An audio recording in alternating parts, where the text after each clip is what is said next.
Let's say for just a minute that you knew Jesus, like physically knew him, like the apostles, like the 12. You ate with him. You were his friend. You talked with him every day. You traveled with him. You slept in the same hotels. You walked on the same streets. You listened to all of his teachings. You saw him taken. You saw him crucified. You saw him rise. You saw him walk with you after. You saw him taken to heaven. About a week later, next thing you know, he's in Jerusalem. And when he's in Jerusalem, there are thousands of people gathered. And here it is. People have been hearing this buzz about this guy. There's 500 living witnesses walking around the town. Here's the man who walked with him the most. What would you say to him? Here's what Peter decided.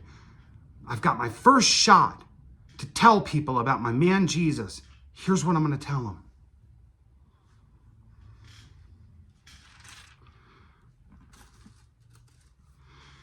Fellow Jews and all of you who live in Jerusalem, let me explain this to you. Listen carefully to what I say. These men are not drunk, as you suppose. It's only 9 a.m. You can picture them laughing, can't you? No, this is what was spoken by the prophet Joel. In the last days, God said, I will pour out my spirit on all people. Your sons and daughters will prophesy. Your young men will see visions. Your old men will dream dreams. Even my servants, both men and women, I will pour out my spirit in those days, and they will prophesy.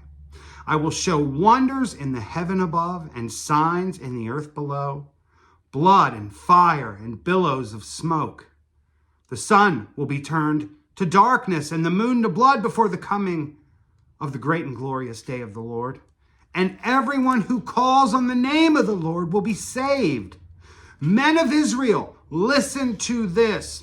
Jesus of Nazareth was a man accredited by God to you by miracles, wonders, signs, which God did among you through him, as you yourselves know.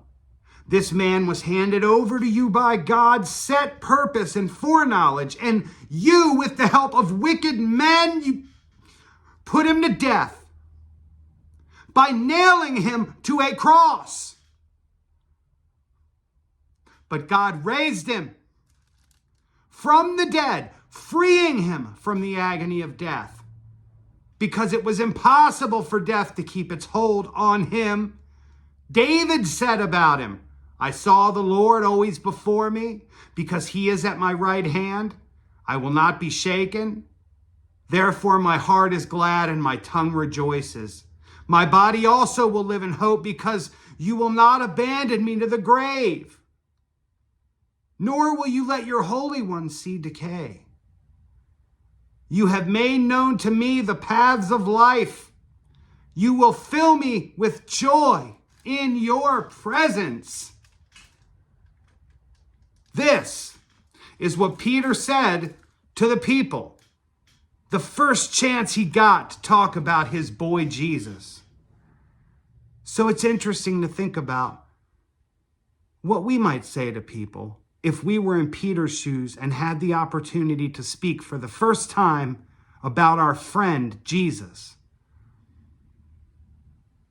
and what he had done in our lives. What would your story sound like? Tell me in the comments, and I'll talk to you on the next one.